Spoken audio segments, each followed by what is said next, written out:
Brilliant Matchday live right here on TalkSport 2. I'm Nat Coombs, Lars Sivertsen, European football expert, right alongside me. Lots more to get into, including a weekend of results in Italy and France as well, ahead of the big game, Le Classique, a little bit later on tonight. We'll preview that as well, preview our game in more detail, our live game tonight, kicking off in about an hour and a half's time. Sevilla, Atletico Madrid, key game at the top of La Liga, so it is all going on. And speaking of going on, Leipzig, Cologne into the second half, well into the second half.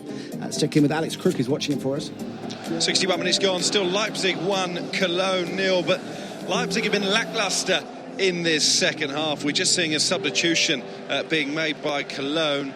Bittencourt has come on for Horn. We've also seen a change for Leipzig. Adamola Lookman had a really good first half, or he's made, while Josef Poulsen has come on. I think that's a reaction really by the home side to the fact they've not really got going since the interval. And a quick word for Marcel Rietzer, playing on the right hand side of the Cologne midfield. He's been a real outlet down that right hand side, whipped in some dangerous balls. They've just not been able to make the most of them. It's Leipzig coming forward with Bruma down the left, and the ball is out of play for a throw-in right down by the left corner flag. We've played 62 minutes and it's still Leipzig 1, Basement Boys Cologne 0. Thanks very much indeed, Alex. More updates from Alex throughout the course of proceedings. It is Boa Vista 1, Setúbal 0 in the Portuguese Primeira Liga. Of course, Setúbal getting sucked in to that relegation battle. Very tight at the bottom, of course. They are on 21 points at the moment going into this game. That is level on points with Pacos Ferreira, Estoril, who we heard about earlier on, 21 points as well. Firenze 20, and the Molinense 19 points, propping things up. So really, really tight there. And Setúbal not going well for them at the moment. 15 minutes or so gone in that game. Right, let's turn our attention, Lars, to France and the results from the weekend that have happened so far. Of course, PSG Marseille a bit later on tonight. We heard earlier on the other big rivalry in terms of games going on this weekend in Liga. Lyon, St Etienne finished 1 apiece. St Etienne right at the death, pulling a point, prizing 2 points away from their big rivals, and certainly gaining face after the way that reverse fixture went earlier in the season. Revival continuing for St Etienne. Elsewhere yesterday, Monaco held to a draw, and a thriller it was as well, 3-3 against Toulouse. Ronnie Lopez amongst the scorers for Monaco. He's a player that's garnering a lot of headlines right now. He's a very good player. He's one of many very good Monaco players who I think Monaco yet again will have a summer of just switching off their fax machine, or just do that thing where you just put a shredder just next to it. Just everything that comes out just goes straight in the bin. Yeah.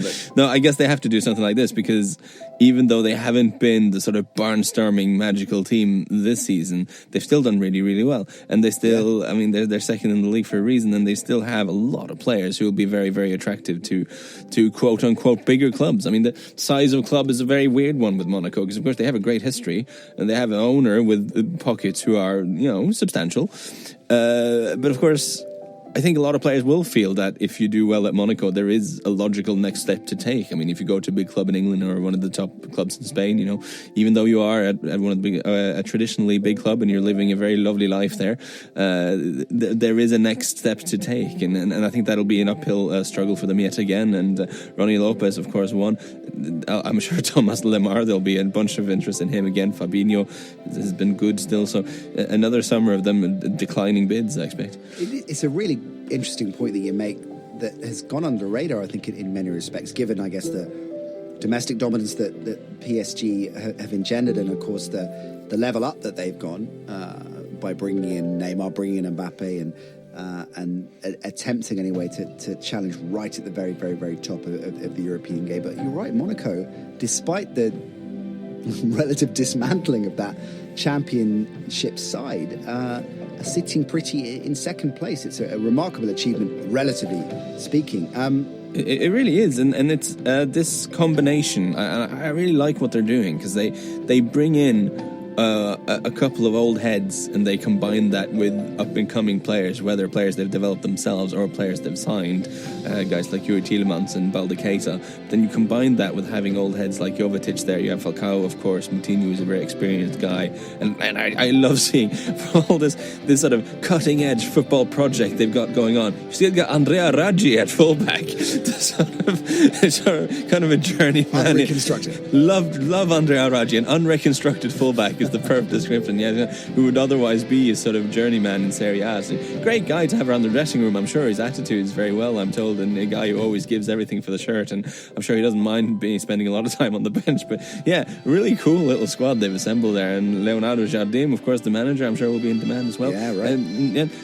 And also let's have a moment to congratulate Yaya Sanogo for scoring a significant goal. I mean, he's not done that too much in his career. Unfortunately, he's had very bad luck with injury. Yaya has, and he's frequently lambasted in social media and such, and perhaps understandably so, given he spent a lot of time at Arsenal, and Wenger really wanted to make it work for him, but never did happen, primarily because of injuries. And he scored his second goal of the season against Monaco, tying the game. Well done, you. Good for him. All right. Well, he's still mid-20s, right? Yeah. Plenty of time. Speaking of which, Marseille can leapfrog Monaco into second if they beat their rival tonight.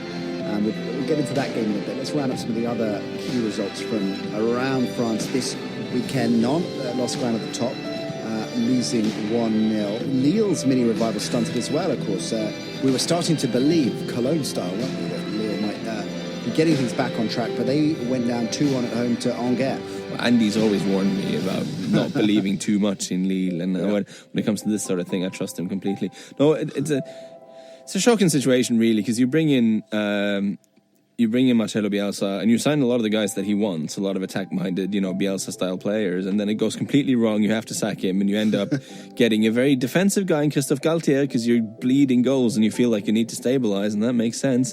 But then you're stuck with a squad that doesn't really make sense according to what Galtier wants to do, And yeah, like you said, there was almost a mini revival, and they were so close to at least getting a point here. I mean, they went behind after 73 minutes at home against Angers, which is never good. But they got the equaliser 2 minutes from time, and I think at least they get a point. Then they concede again with Carl Toko Ekambi scoring his second of the game. Terrible stuff for Lille, and just a morale-sapping defeat, I think it's fair to call it. And it is still very tight down there. I mean, that is the good news for them. Well, Metz picked up a point in their 2-2 draw with Guingamp, but they are anchored at the bottom, of course, 8 points behind Lille, and Metz in 20th, Lille in 19th on 27 points. But you rightly say it's so tight there that you've got Troyes, Angers and Toulouse all on 28 points, and then Amiens 29, Strasbourg by no means out of it, 31. You could even argue that Caen, probably St Etienne are starting to pull clear now, 34 points, but any of the teams from 13th, which is where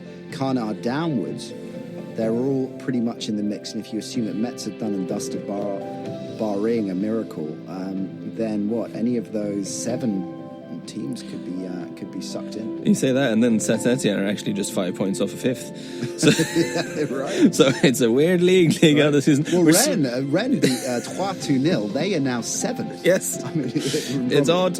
No, but for 4 wins in a row. Well done there. And no, I think we're seeing this around Europe, in that you have, in some leagues, you have one team that's running away with it, and then you have a couple of teams who are fighting for the Champions League places, and just everything behind that is just, teams are struggling to put together stuff. So it's a fascinating couple of months ahead in Liga there, for sure. Let's check in with Alex Crook. He's watching RB Leipzig. Colin for us. 21 minutes ago, Leipzig 1, Cologne 0. It's been that way since the 5th minute of the game. The goal from Jean-Kevin Augustin, but there's a corner for Cologne here, which is swung in from the right-hand side, only cleared as far as Bittencourt on the edge of the penalty area. He's tried to put the cross back in. It's been headed clear. He's made an impact, actually, Leonardo Bittencourt, since coming on. It's his first appearance since way back in November. He's had a curling effort from just inside the penalty area, which just shaved the bottom of the left-hand post. At the other end, Leipzig still a poor imitation in this second half of the team that dominated the opening 45 minutes.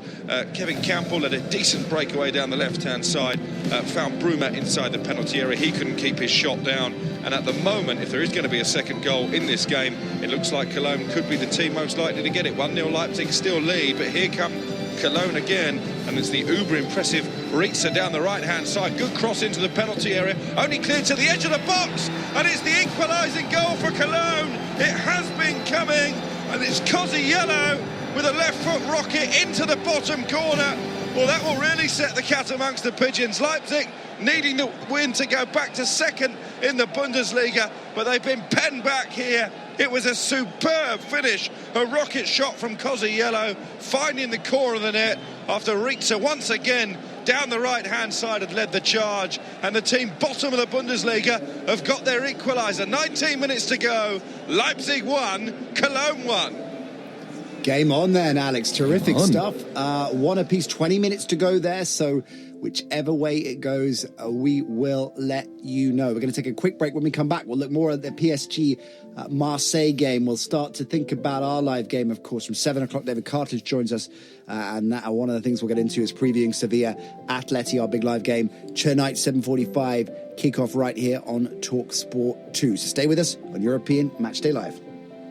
La Liga Live on TalkSport 2 with Beko. Beko's stylish built-in appliances are recommended by 95% of their customers. Live on Sky Sports. We're up and running. Watch Britain's #1 female golfer Charlie Hull in all 5 majors. Teeing off with the ANA Inspiration. Just the start that Charlie Hull was looking for. Can Wasps defend their title in the Vitality Netball Super League? This game is physical, it's tough. And watch the Red Roses defend their crown in the Women's Six Nations Rugby. Is that the Grand Slam for England? All the action, live on Sky Sports. Feel it all. Dacia, a car company unlike others. I like that. Europe's fastest selling automotive brand. I like it. The Dacia Sandero, a What Car Award winner 6 straight years. Like that too. And it's yours from just $5,995. Very likeable. Read the glowing reviews at dacia.co.uk from our lovely customers. What's not to like? Seems more and more people are warming to the Dacia way. You'll like it too.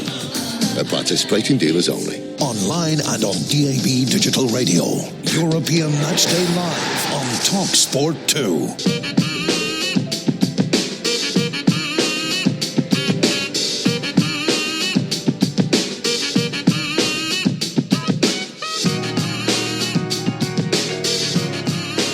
You're listening to European Matchday Live right here on TalkSport 2. Remember, the European Football Show with me and Andy Brassel every Friday on the same station, 4 o'clock, right here on TalkSport 2. And European Matchday Live is here every Sunday. Next week, we are back, same time, same place. Our live game next Sunday, Valencia, Real Betis, a 7:45 kickoff there. Valencia in action as I speak. The second half against Sociedad has just kicked off. Let's check in with Joe Shannon, who's watching up for us. Hey, Joe.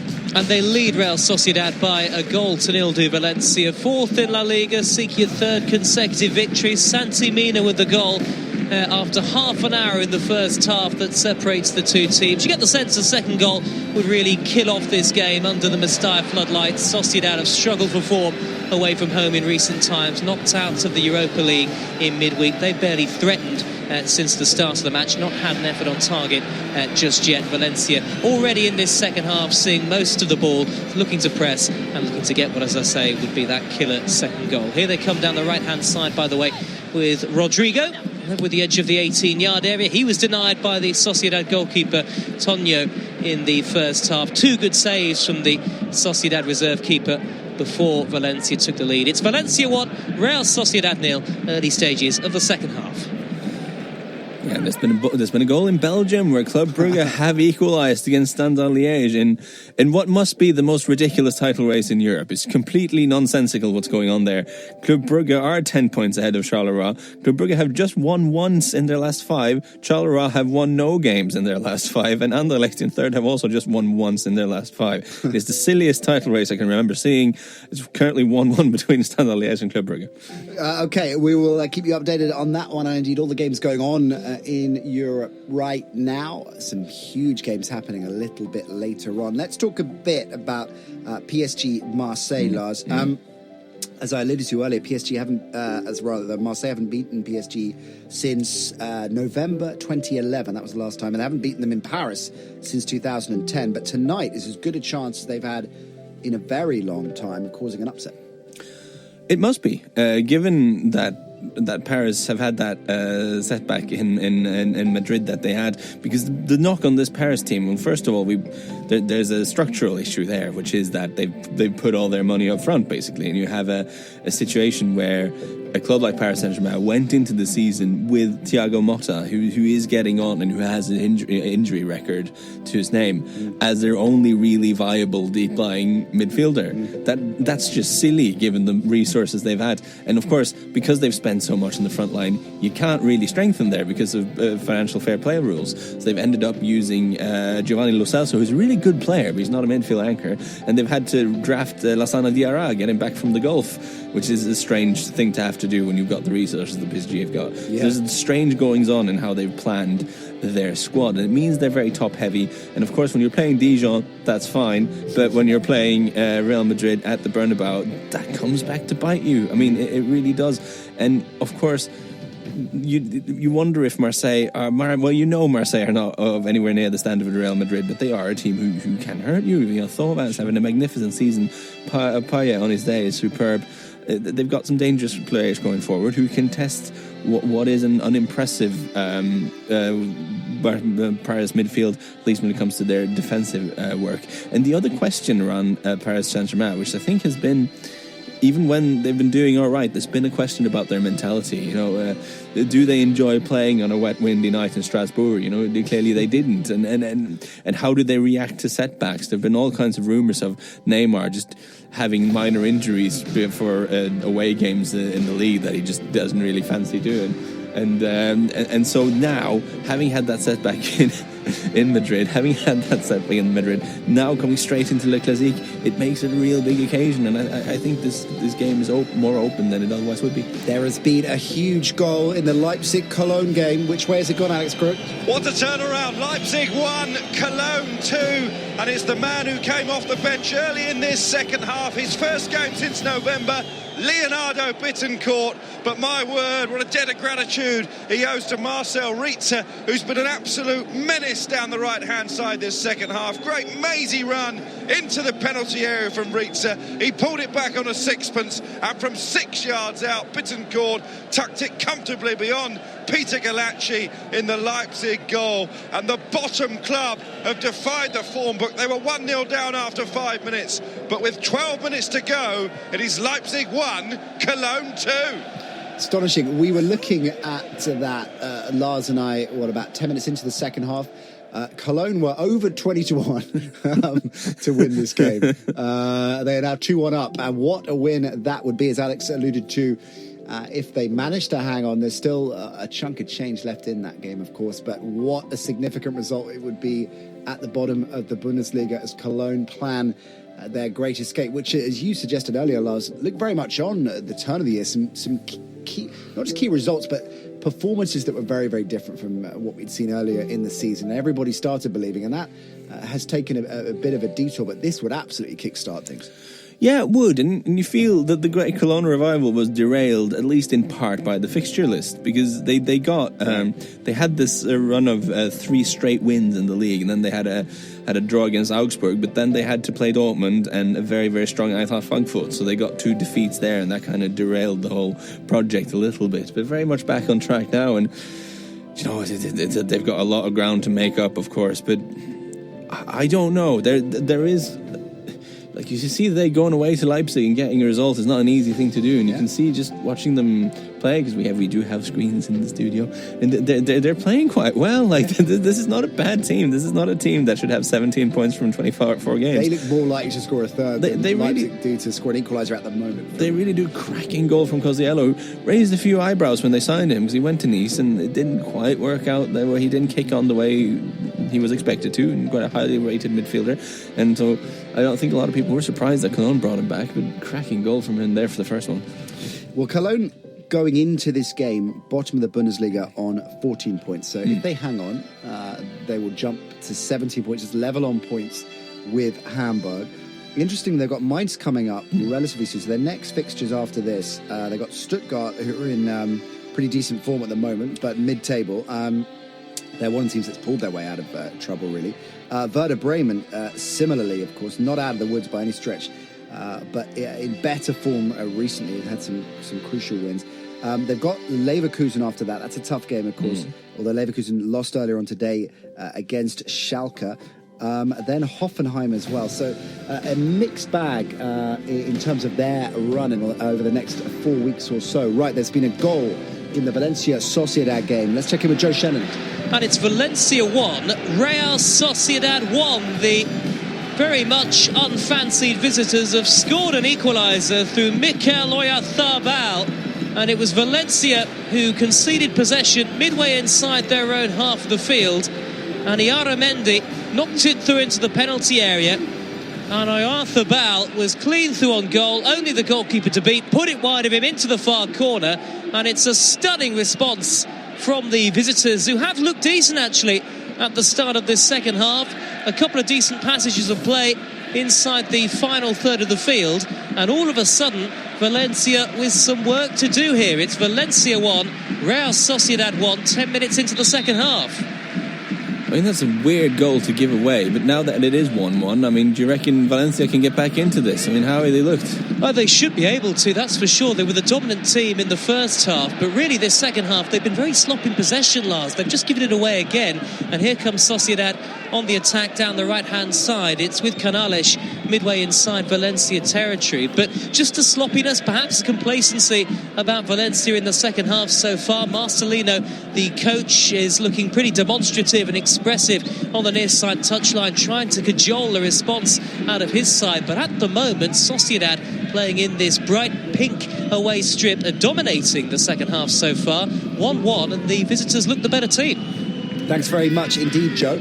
I think Marcelino showing great restraint there by not running onto the pitch and slapping some of his players. So that was an incredibly stupid goal to give away, and actually ceding possession in the dangerous area immediately afterwards. I don't know what Valencia are playing at the moment. They were completely in control of this game, and now suddenly they're not. Well, speaking of which, still Cologne 2, Leipzig 1. Of course, Leipzig took the lead in that game. Were 1-0 up at half-time, looked in control against the Bundesliga's bottom side. But Cologne have clawed their way back into it and then some, been in control in the second half.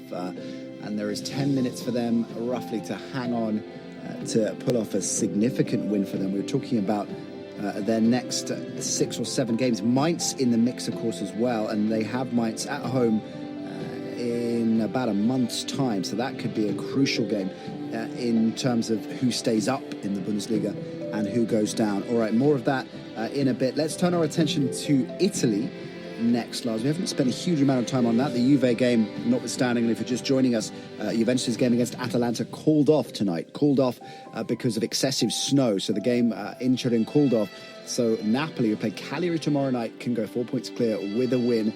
And a very congested fixture list for Juventus just got even trickier with that game being delayed. Elsewhere in Serie A, though, big win for Inter yesterday, 2-0, much needed win for them. Yeah, it was more of the same from poor Benevento. I saw parts of this game, and it's such a strange thing to say about a team that's got 10 points after 26 games and have a goal difference of minus 42. Like, clearly it's not worked out for them. But you know what? I've seen quite a few of their games, and they've been competitive in so many of them, much more so than the numbers would actually suggest. But what happens time and time again is that Benevento, God bless them, they come to play and they try to play, and they create some reasonable chances, but they just don't have the quality in either end of the pitch. They don't have that extra 10-15% of cutting edge that can be really the difference between a very decent Serie B team and a team that's mid-table in Serie A. I mean, it is so much about having cutting edge in the box in both ends of the pitch. Right. And Benevento just don't have it. And in the first half, they created some very decent chances against Inter. They had a penalty shot turned down. But in the end, you know, the superior quality of Inter and told, and it was 2-0 in the end, and their manager Roberto De Zerbi just looked gutted on the TV at the end of the game, and I think that's in a way that's quite admirable, because you think Benevento being who they are, playing away to Inter, you'd think maybe the manager accepts that this is a game we're probably not going to win, and 2-0 is not the worst thing that can happen to us. But he will have felt, weirdly, that they had chances to get something out of this, and they concede goals to each of the Inter centre halves, which is from Skriniar and Ranocchia, and is not what they would have expected. And yeah, a bit of a weird one there, and I really do feel for Benevento, because on paper it's been a shocker for them, but yet again it was kind of a decent-ish performance that they just weren't rewarded for. More Serie A chat in a moment. Leipzig knocking on the door, trying to get an equaliser in their game against Cologne. Alex Crook. 5.5 minutes remaining. Leipzig 1, Cologne 2. This match turned on its head by those 2 Cologne goals in the space of 7 minutes in the second half. Leipzig are trying their damnedest to forage away back into the match. We've just seen Kevin Campbell drag a shot into the side netting. But at the moment, it's a very quiet home crowd. Leipzig heading for only their second home defeat of the season. And Cologne just 5 minutes away now, less than, from what would be only their 4th Bundesliga win of the season. Won't be enough to take them off the bottom of the table, but they will move level on points with Hamburg and just 7 points behind Mainz. It remains Leipzig 1, Cologne 2. Interesting stuff there. So Valencia 1, Sociedad 1 in that La Liga game. Our live game coming up in about an hour's time, Sevilla, Atletico Madrid. And David Cartledge, Spanish football expert, a regular, of course, on our show here on Sundays, and, of course, our European football show with me and Brass on Fridays. He's going to join us, David, after 7 o'clock to round up a big weekend in La Liga. So any La Liga-related questions, Barcelona, Real Madrid, either relating to the domestic situation or indeed their respective Champions League games coming up, by all means, get them into us via Twitter at TalkSport2. I'm on there at Nat Coombs. Lars is on there at Lars Sivertson. Get your tweets in, and we will do our best to put those questions to David in around 15 minutes' time. We're going to take a quick break. When we come back, we'll look at how the other teams at the bottom of Serie A fared, of course. So with Benevento failing to capitalise, or failing to get any points, rather, did the other teams capitalise and pull further away from them? There was a big 6-pointer, of course, between Crotone and Spal. We'll talk about that game and wrap up all the other key results from Italy. That's next. La Liga Live on TalkSport 2 with Beko. Beko stylish built-in appliances are recommended by 95% of their customers. Hi Claire, is everything okay? It's work. We're having a half-price sale on all kitchen units. Oh, at Wren Kitchen. Plus an extra 25% off. Really? And 4 years interest-free credit on the Vogue Kitchen collection. Okay, I'll be right back. How am I going to say goodbye to all our beautiful kitchens? Sharon? At Wren, we find it hard to let go of our kitchens because we not only design, make, deliver and install, we put our heart and soul into them. Offer applies when you buy 5 or more fully assembled units. I didn't play with toys as a kid. I played with engines. Became a mechanic's apprentice at 16, but eventually I wanted a new challenge. So I joined the Navy, and I took what I knew about cars and applied it to destroyers. I learned to fix anything, anywhere, in any situation. And now I help keep £1 billion of warship up and running at all costs. Me, Ravi, born in Stockport, made in the Royal Navy. Start your journey. Search Made in the Royal Navy.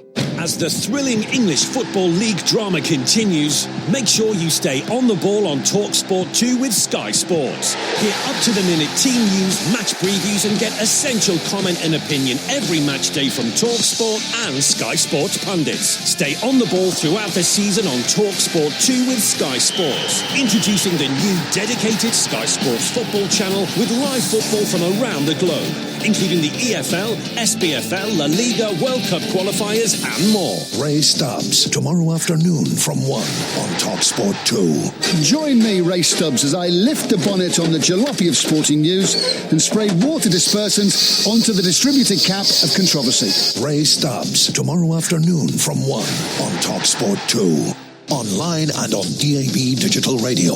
European Matchday Live on TalkSport 2.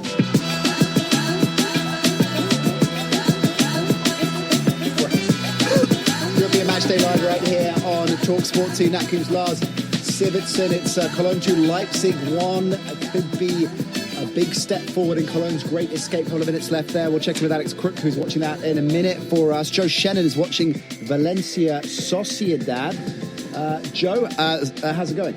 It's 1-1, Nat, on Spain's east coast. We've played just over an hour. Real Sociedad, by the way, since that equaliser from Mikel Oyarzabal in particular, they have been dominant in possession, looking to create opportunities. Valencia, meanwhile, have been careless and tame. Their threat has largely subsided, although just as I say that, Rodrigo with a dangerous cross. It goes across the face of goal between the goalkeeper and defensive line and bounces out to play for a goal kick. But the vast majority of the home crowd, you can hear the boos and whistles, very frustrated by what they've seen in this second half so far. There's been a sloppiness, a complacency about Valencia's display, and I think Marcelino is going to make a substitution very shortly. It's Valencia 1, Real Sociedad 1. Thanks very much indeed, Joe. Still around half an hour to play in that one, so Joe will update you on all the key happenings. There is very little time left in the Leipzig-Cologne game. Let's check in with Alex Quirk. Alex? Just stoppage time, in fact, because we've reached the end of the 90 minutes. Leipzig 1, Cologne 2. We are just about to see how many added minutes there will be at the end of the game. 3 is the answer. Only Bayern Munich have won here in the Bundesliga this season. Nobody really gave Cologne a prayer, especially after they went 1-0 down after just 5 minutes. John-Kevin Augustin giving Leipzig the early lead. They dominated the first half, but it's been a completely different story in this second period. And Cologne, thanks to 2 goals in 7 minutes, Vincent Cosiello marking his first start for the club with the equaliser on 70 minutes, and then on 77 minutes, after great work from Marcel Riese, who for me has been the man of the match for Cologne in this comeback in the second half. A lovely run and cross from him, pulled it back into the area, and there was Leonardo Bittencourt to turn it in from 6 yards. They're holding firm, Cologne. Leipzig have seen plenty of the ball since falling behind, but not really been able to work the goalkeeper, and it's Cologne actually coming forward into the penalty area. Bittencourt with a shot over the crossbar. We've got 2 of the added minutes remaining, and it's still Leipzig 1, Cologne 2.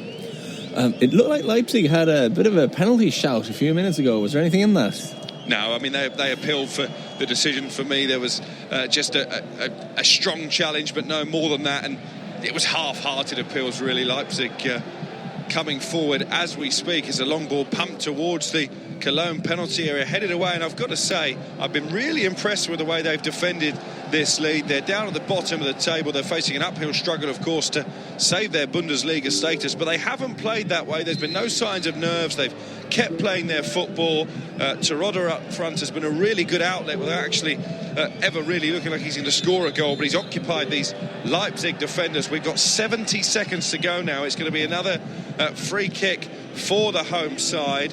The home coaching staff just taking a look at their watches. They'll be really frustrated they've not managed to kick on, because they had a perfect start with that early goal. They had chances after that to double their lead, didn't take them, and Cologne have really grown into the game in this second period. But here come Leipzig away to my left. The ball is cleared up to the halfway line at the moment. Cologne have got everybody, bar Terodde, back behind the ball. One last piece of defending for them to do, and it's cleared, and here comes Bittencourt up over the halfway line. Could Cologne nick a third goal on the counter-attack and really add insult to Leipzig injury?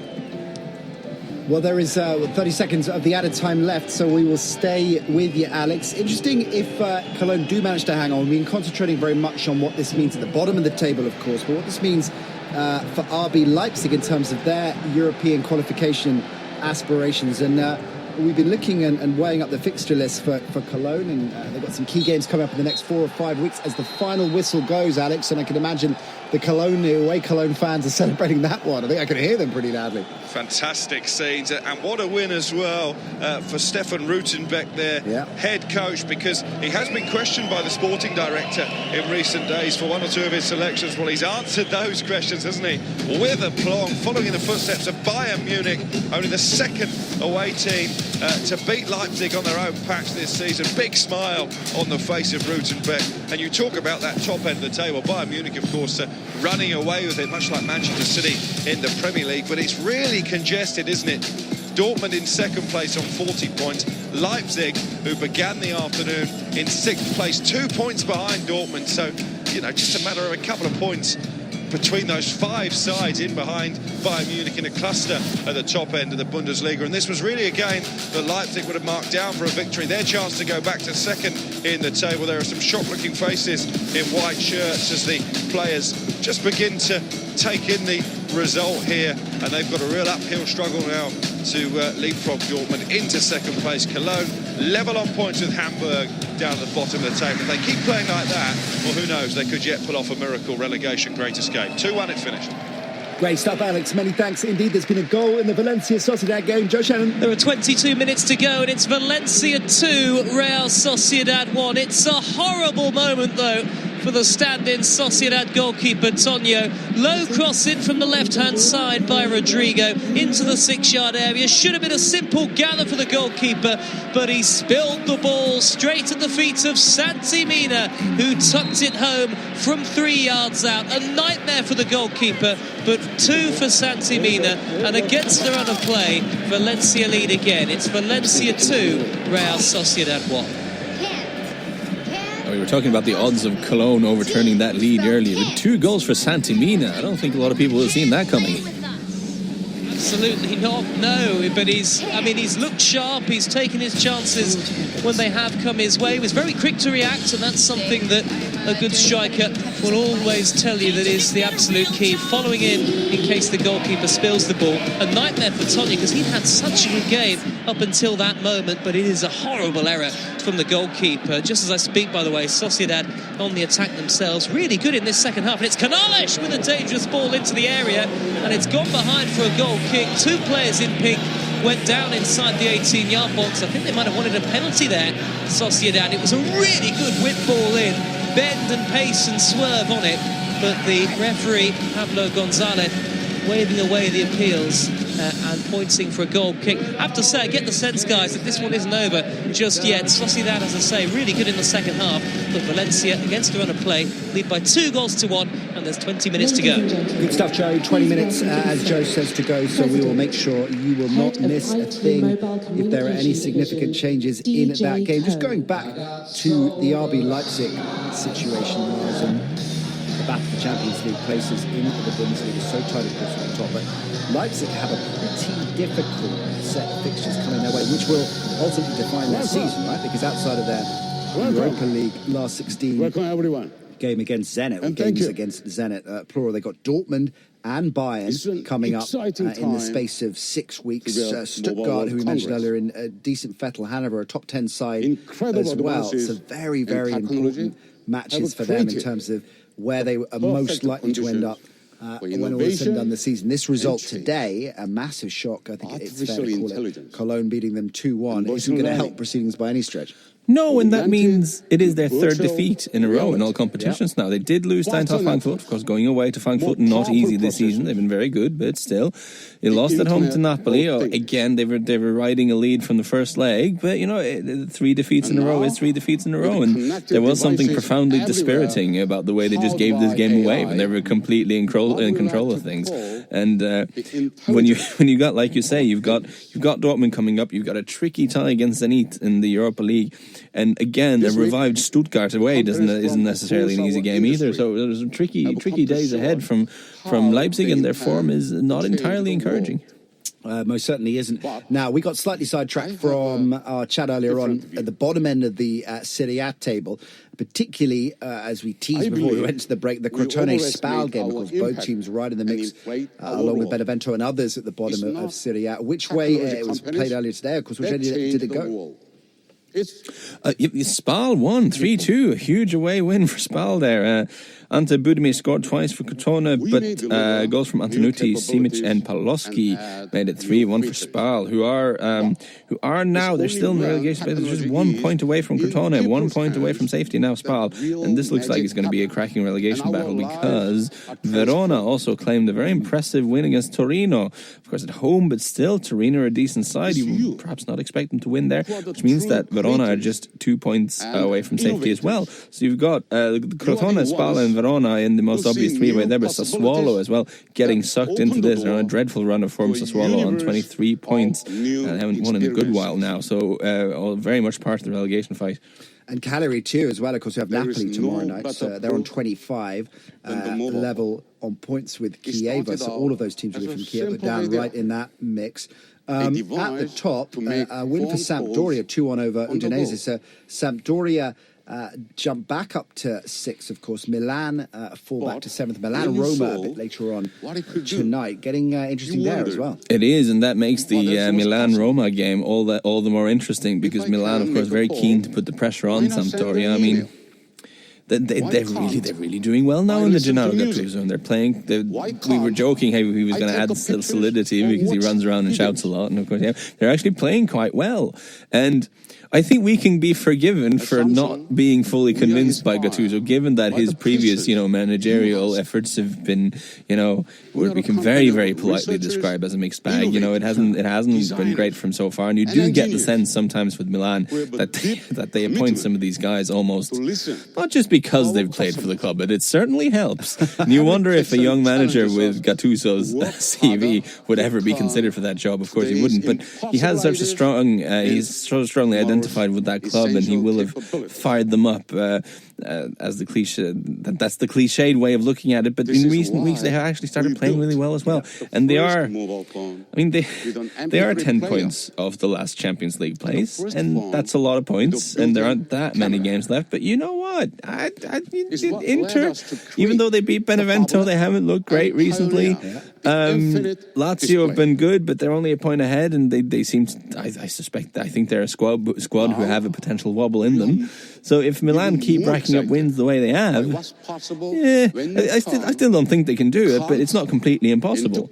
But playing Roma then, who are above them in fifth, it's a huge deal. It's away in Rome, but Roma have looked a little bit unconvincing recently. The Cengiz Under thing has helped them to a couple of wins now, of course, but there's something unconvincing still about that team, so that's a really interesting game tonight. Yeah, it really is. Kick-off 7:45. We will be on top of that one, and indeed our live game, Sevilla Atletico Madrid, same kick-off, and that is what we're going to start looking at next. La Liga, that game in particular, a big weekend for Barcelona and Real Madrid as well. David Cartledge, our Spanish football expert, joins us next. La Liga Live on TalkSport 2 with Beko. Beko's stylish built-in appliances are recommended by 95% of their customers. When it comes to placing a bet on the football, it pays to bet smart with BetBright. And BetBright's app is the home of the award-winning ACCA Plus One feature. Simply place and accumulate a bet of 5 or more selections, and we'll give you a free bonus leg. It's always live, and there are plenty of popular selections to be added. Download the BetBright app today and boost your winnings with BetBright's ACCA Plus One.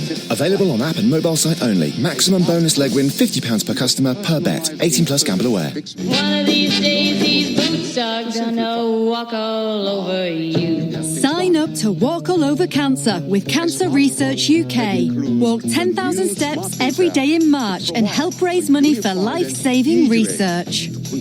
Are you ready, Boots? Start walking. Search Walk All Over Cancer and sign up right now.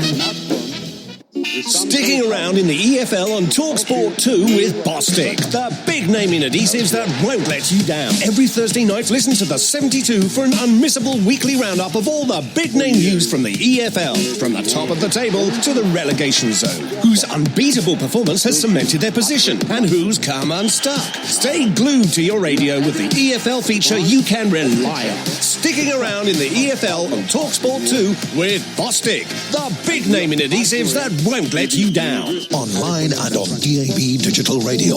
European Matchday Live on TalkSport 2.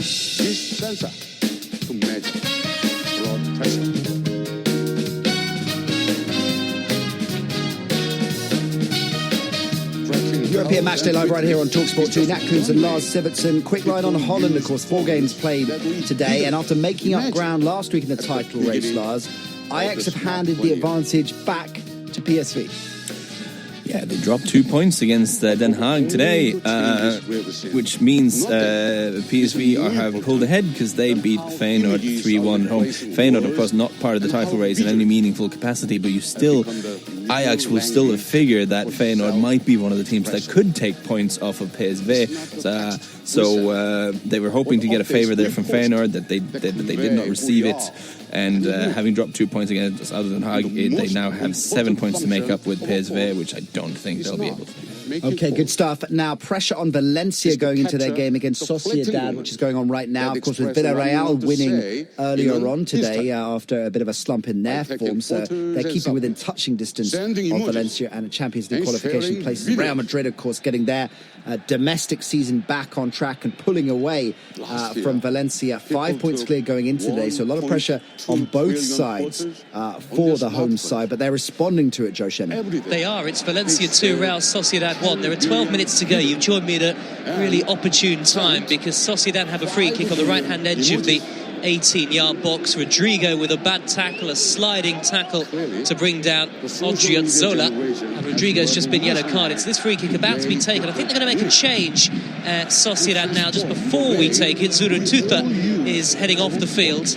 And it looks like Bautista is going to come on in his place. Plenty forward in the pink shirts of Real Sociedad, right in front of one of the ends at the Mestalla Stadium that is populated by Valencia supporters. Iaramendi looks the more likely to take the free kick. They've had a couple of half chances, by the way, Sociedad, since we last spoke. Can they get themselves back on level terms again? They've gone for goal and it's hit the post. How did that stay out? Twice it looked like Sociedad had scored. Well, there's no video assistant referee in Spanish football just yet. I have to say, I think Sociedad will be wishing they did have VAR at their disposal after that, because the free kick was swung in at the near post. Somehow the goalkeeper kept it out, and then I think the ball rattled against the woodwork. They're still on the attack. Real Sociedad. Valencia, by the way, have only threatened once in the second half, and that was when Santi Mina scored the goal, his second in the game, and the goal that separates these two sides. But Valencia have been really unconvincing, despite still being set as things stand for a third consecutive victory against a Sociedad side who have struggled desperately for form away from home in recent times. Still they come forward with Iaramendi back to Canales, who knocks it down the right-hand side. Odriozola could be in behind here, then down goes Jose Gaya, and the referee awards Valencia a free kick. I'm not sure how that's stayed out, but it's still Valencia 2, Real Sociedad 1, and there are 10 minutes to go. Thanks very much indeed, Joe. 12 goals in all competitions this season now for Santi Mina. 2 more for him today. As Joe says, 10 minutes left, so we'll make sure as Sociedad try and force their way back into it that we will update you on that. We're going to keep our attention with La Liga. A lot of live commentary coming your way over the next 7 days, including Valencia again. Athletic Bilbao will host them on Wednesday night, 6:30 kickoff there. That's live on TalkSport 2, followed straight away by Atletico Madrid versus Leganes, 8:30 p.m. kickoff there. Then next Saturday, Real Madrid Getafe is our live commentary game, 7:45, and on Sunday, as part of our European Matchday live show, Valencia against Real Betis. And another key part of our European Matchday live show is our next guest. Delighted to say that Spanish football expert David Cartledge joins us now. David, how are you? Hey guys, I'm doing well, thanks. Nice to be back on. It was good to have you back on, and a lot to get into. We're going to preview our game with you in a bit. Sevilla Atletico Madrid kicking off in around 40 minutes time, live right here on TalkSport 2. Critical game at the top of the table, so keen to get your take on that in a minute, David. But let's start with some of the big results from the weekend. We have to begin with Barcelona, a vintage performance from them, of course. 6-1, the final score over Girona, a hat-trick for Suarez, 2 for Messi. It did come at a cost, though. Nelson Semedo, who started a rare start for him this season, out. He's injured his hamstring, hasn't he? There was a Piqué injury as well. What can you tell us about both of those injuries? Yeah, really big blow, because it was quite a decent performance from Barcelona, and those were down notes. So you've got Semedo, who's looking maybe 5 to 6 weeks out, and then you're looking at Piqué, probably missed midweek game, but he should be back, so nothing too serious with Gerard Piqué. Okay, Coutinho started, of course, and Dembele too. We've talked to, it seems to be a contractual obligation to talk about how they fare week in, week out, but Coutinho, of course, scored. How did Dembele play? Yeah, Dembele was a lot better, I think. I still think there's a few nerves there with him.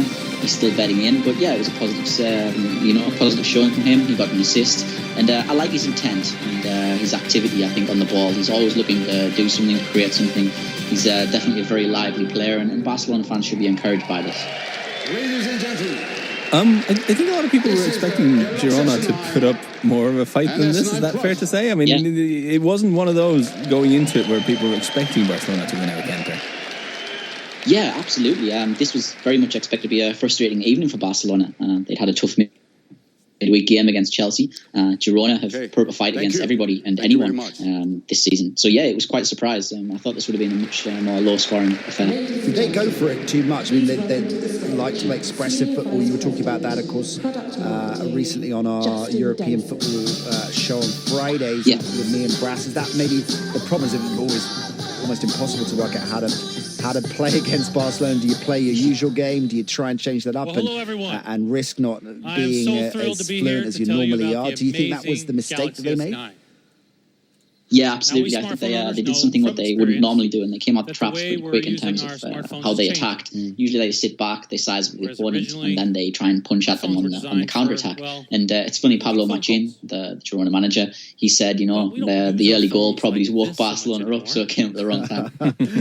Right. So an impressive win for Barca then. Oh, actually, one other thing I wanted to ask you about that before we go on to Real Madrid, where Messi's performance, getting a lot of headlines again, but his free kick, his under-the-wall free kick, a real highlight of a virtuoso Messi performance, wasn't it? Yeah, it really was. A little trick that he learned from Ronaldinho, I think, the short time the two had together. Or a shame it wasn't longer, but yeah, it's one of those things picked up, and he's tried it before several times, so it's always nice to see something, a little bit of invention.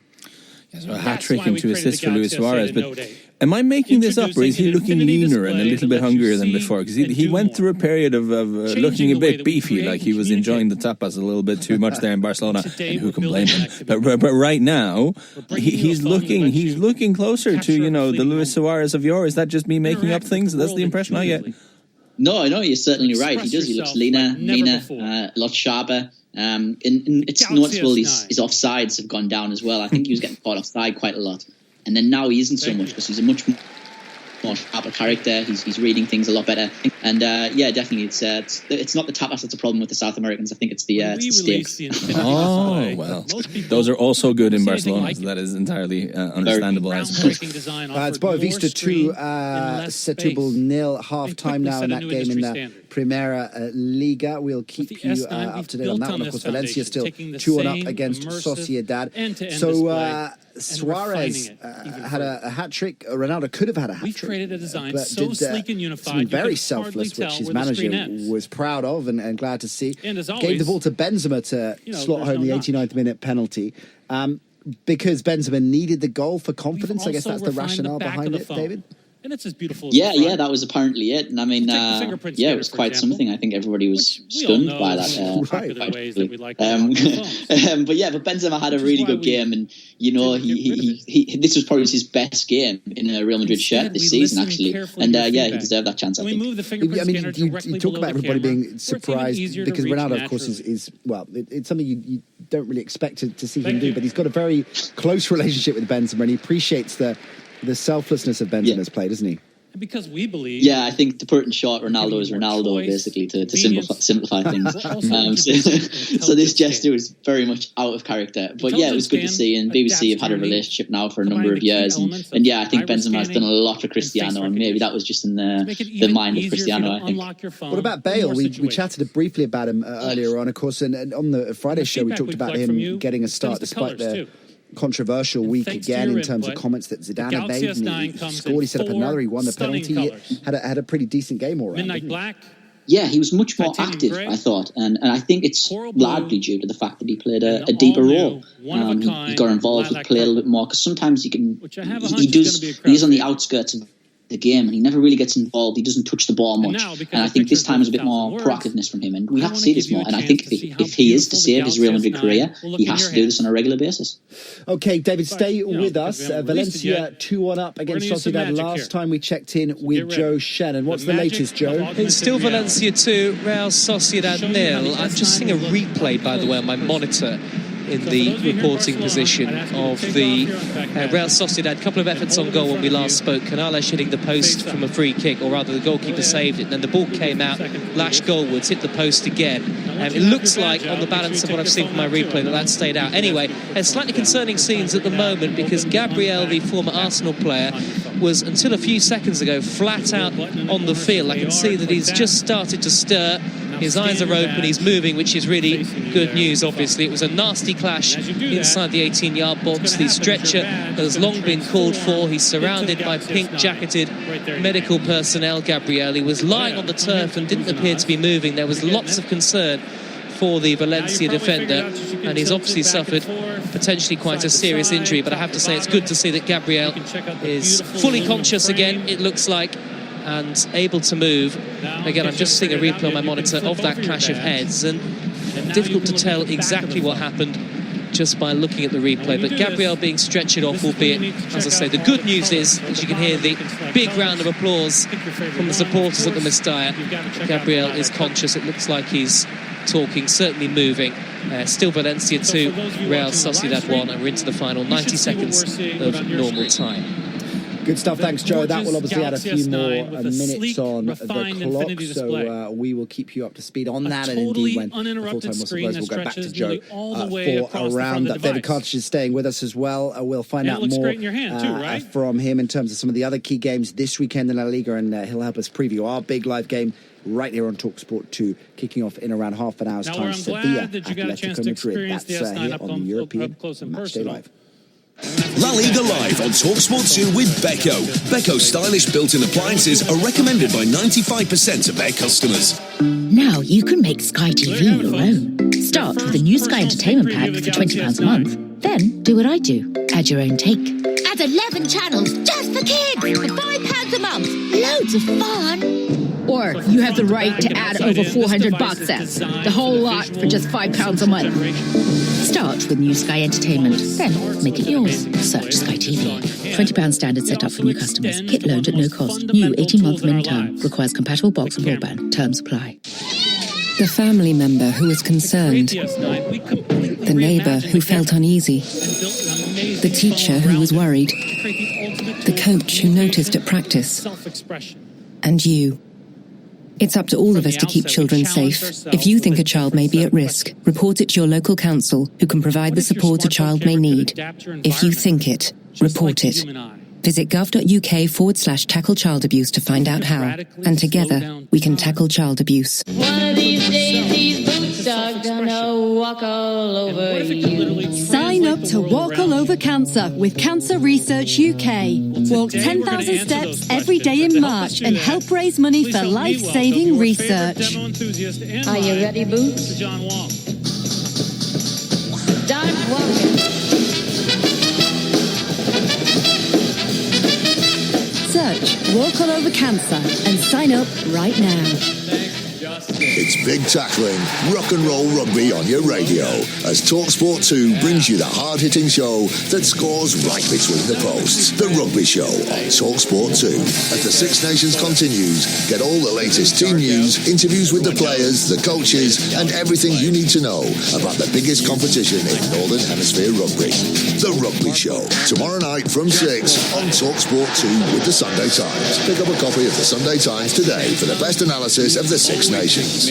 Wednesday night, La Liga Live. Athletic Bilbao versus Valencia. Coverage from 6 on TalkSport 2. Online and on DAB Digital Radio. European Matchday Live on TalkSport 2. You take brilliant photos at any time of day. For inspiration. You turn it into an incredibly powerful image capturing tool.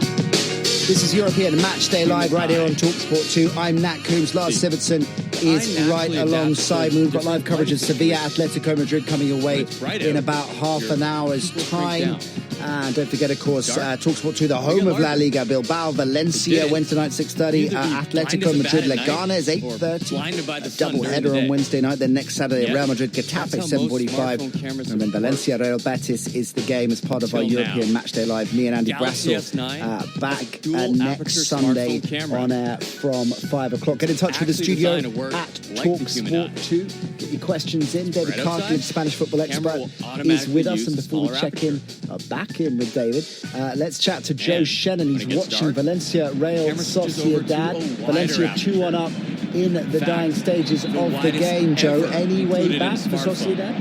Well, quite possibly. There are still 90 seconds of stoppage time remaining at the Matchday. As you say, Valencia 2, Real Sociedad 1. The story of the match, 2 goals for Santi Mina. The second goal, very fortunate, a terrible error, a goalkeeping error from Tonio, the Real Sociedad reserve keeper. Sociedad having equalised early in the second half. They're going to go long from a free kick here, and Valencia down to 10 men after Gabriel had to be substituted through injury. Well, I say substitute, he had to go off because Valencia had made all 3 of their changes. So they're down to 10 men. Long ball downfield from Iaramendi, headed clear at the heart of the Valencia defence, and they can look to break here now. The home side in black and white with Zaza, the substitute, down the right hand side. He looks up, he plays it across. It's knocked away from the edge of the area by Elizondo.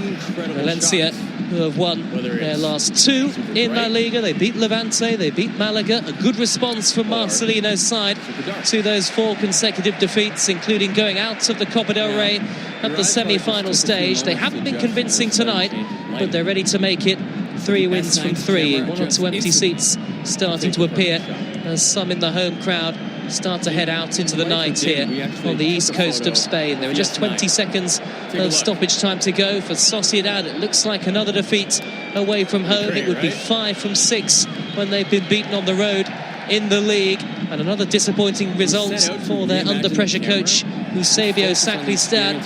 The ball is deep inside Sociedad territory, so a long way from goal. It's 2-1 to Valencia on TalkSport 2, and that is the final whistle.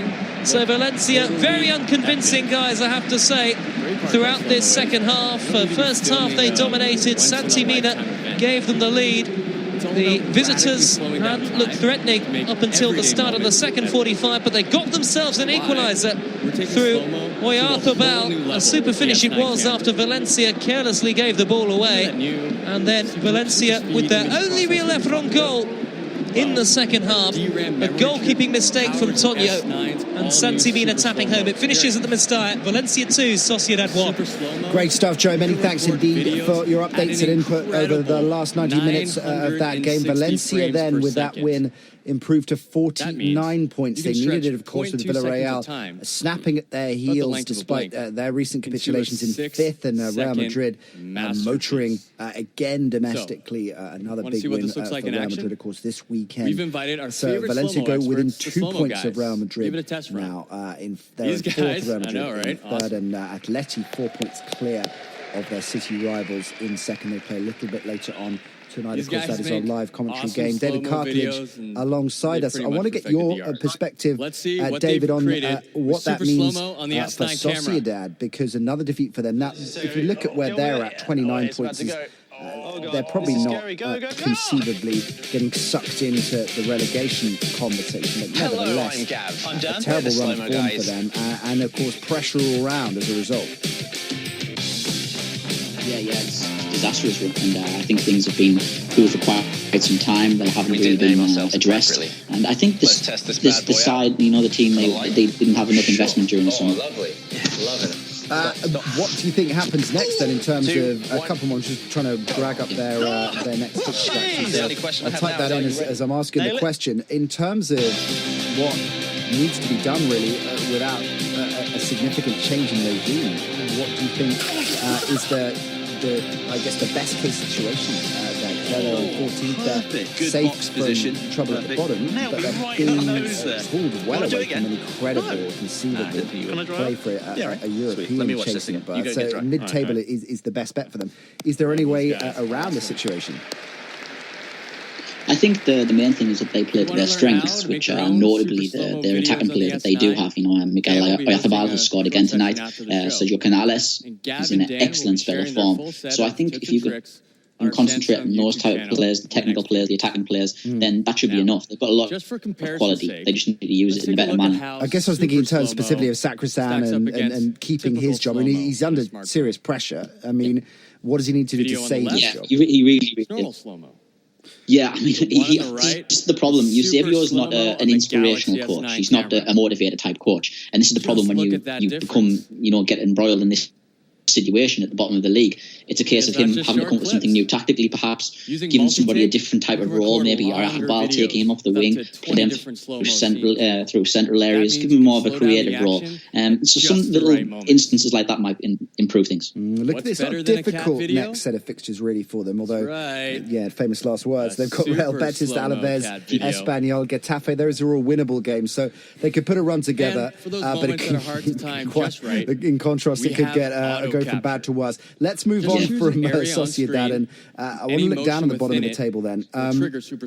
A first point for Clarence Seedorf, of course, at Deportiva. They get a point against Espanyol. Could it be more, though, couldn't it? Into a GIF, which you can play forward, yeah, absolutely. They really peppered the goal. 17 shots on target, which is a season high for Deport. So they've improved in terms of their attacking output, but they just couldn't finish. And it's strange because they've got some very, very good strikers. It's definitely not a weak point in their team. They have many flaws, but their attack isn't. And this is quite strange. So, but you know, you have to take the positives, I think, in this situation, and see off and say, right, look, the goals will eventually come. Go to super slow-mo. Okay, our live game kicking off in around 20 minutes time. Sevilla Atleti, 7 straight unbeaten in the league. Winning 6 of those in fine fettle. But of course, Sevilla have beaten Atleti twice this season already. So an intriguing matchup in that respect. How did they get the better of them? What was the game plan that they implemented to get the better of them in both of those games? How cool was that? Yeah, Sevilla basically Atleti. I think that was the case in those games. They basically soaked up a lot of pressure. They took a lot of shots, remained very, and then they came on counter. And they also have you ever errors seen water and look that led each good? back line across those games. And every time you make a video, so yeah, it was a very impressive performance. And you can customize it. You know, Perfect move. I think from more. And if that wasn't enough, David, your line's breaking up a little bit. I'm going to try one more question, see if it comes back on track or you stay in a slightly robotic tone of voice there. Just a quick line on the comments this week that came out on the news stories that have come out of the Athletic camp that suggest that it's the end of the line for one of their club legends, Fernando Torres, at the end of the season. It's unlikely he'll be staying on, and China looks like the most realistic destination for him. Carrasco as well, of course, a player that has been marginalised recently and could be following a similar path to his teammates. So there's going to be, some change at Atleti, whichever way you cut it this summer. What do you make of that news? I mean, not a massive surprise necessarily about Torres, but nevertheless, it's going to be a significant change for them. Already created some pretty great ones on the Galaxy could S9. Potentially be 2 key attacking players, I think, in terms of the squad makeup. They've already got a very small squad. Not many players to call upon in these situations. So I think Torres and Carrasco, they can still provide something from now to the end of the season. I think it isn't a good look when Atleti is still in Europe. They're still challenging in the Liga. To lose 2 players, it doesn't look very good out of the way the club is running at all. I mean, Torres being on the vein. I think we can all accept that. Club legend or no, his future input is questionable. But Carrasco is a very, very gifted player, and it seems odd the way he's kind of fallen from grace at Atletico Madrid. Can you shed some light into why he's no longer a key part of the setup there, and where you think he might end up going? Yeah, of course. I mean, the problem with Carrasco, like you point out rightly so, he is extremely gifted. He's a very unique player, I think, that Atleti have in the way that he controls the ball and he drives opponents. His dribbling skills at speed are very impressive. There's no other player at Atleti who is capable of doing that. But the problem is his commitment, his defensive work. And yes, he's gifted, but he doesn't do what Simeone wants him to a lot of the time. He doesn't really pay too much attention, apparently, to the way drills are done. And this is a major problem because Simeone has this very specific set of conditions that a lot of players have fallen by the wayside of, and Carrasco is the latest. Which way do you think it's going to go tonight, David? I am going to go for, I'm going to be very boring and say it's a draw. I think Sevilla's home record is just too good. No matter where life takes you. But defensively, of course, is that's one of the interesting ones. We were working, Lars and I were working out, are we going to see, everyone's saying it's going to be really tight and maybe one goal will take it. Do you think there's that could get flipped and we could see a glut of goals, or am I being far too optimistic? You're being very optimistic. 11 clean sheets in 14 league games for Atleti, and that's all you need to know. You know what, you're a regular on our Friday show, so I look forward to crowing on Friday as we celebrate a 3-3 draw live on TalkSport. David, always great to chat to you, man. Enjoy the game. Oh man, you guys too. Thanks a lot. David Cartledge there. Terrific stuff from him. We are around 50 minutes away from kickoff. Our live commentary tonight. Sevilla, Atletico Madrid. More preview of the big game and more updates from around Europe coming next. La Liga Live on TalkSport 2 with Beko. Beko's stylish built-in appliances are recommended by 95% of their customers. You'd be surprised at what's hidden by the trees and hedges that line country roads. An unsuspecting motorist would never know about this brown bat, for example. Or this great crested newt, this common stoat, or that truck.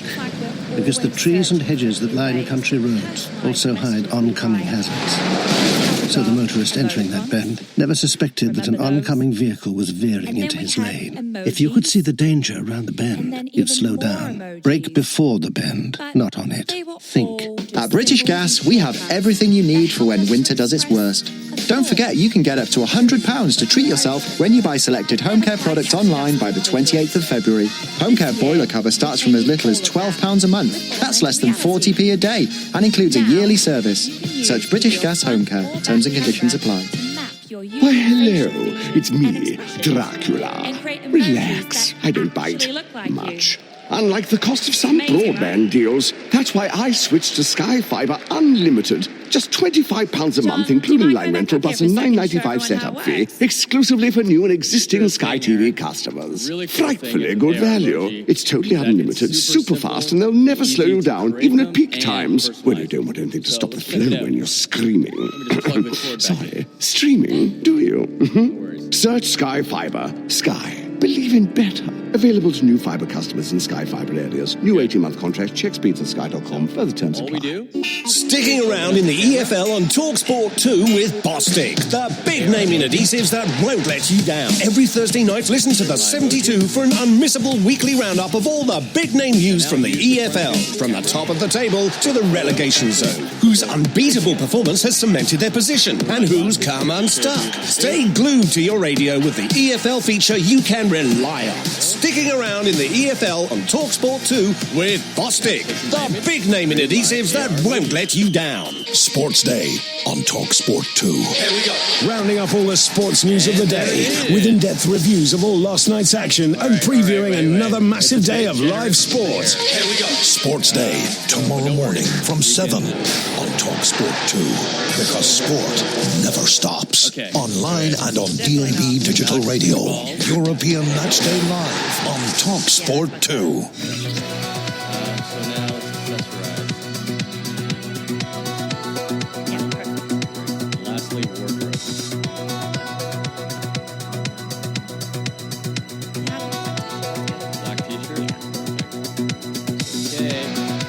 You're listening to European Matchday Live right here on TalkSport 2 with me, Nat Coombs, Lars Sivertson right alongside me, in our live commentary game kicking off in around 15 minutes' time is Sevilla versus Atletico Madrid. 6 versus 2nd in La Liga. Of course, Atleti feel like they're in there, and even if you might be consider it slightly tenuous, will feel that they're still within touching distance of a title race. But in more recently, they've got to start worrying about their city rivals behind them. Starting the day just 4 points now clear of Real Madrid, who are getting their domestic seasons back on track and chasing down, hunting down their city rivals. So interesting game for Atleti in that respect. Sevilla, of course, sitting in 6th place. They're 4 clear of Celta Vigo in 2nd. Villarreal winning earlier today.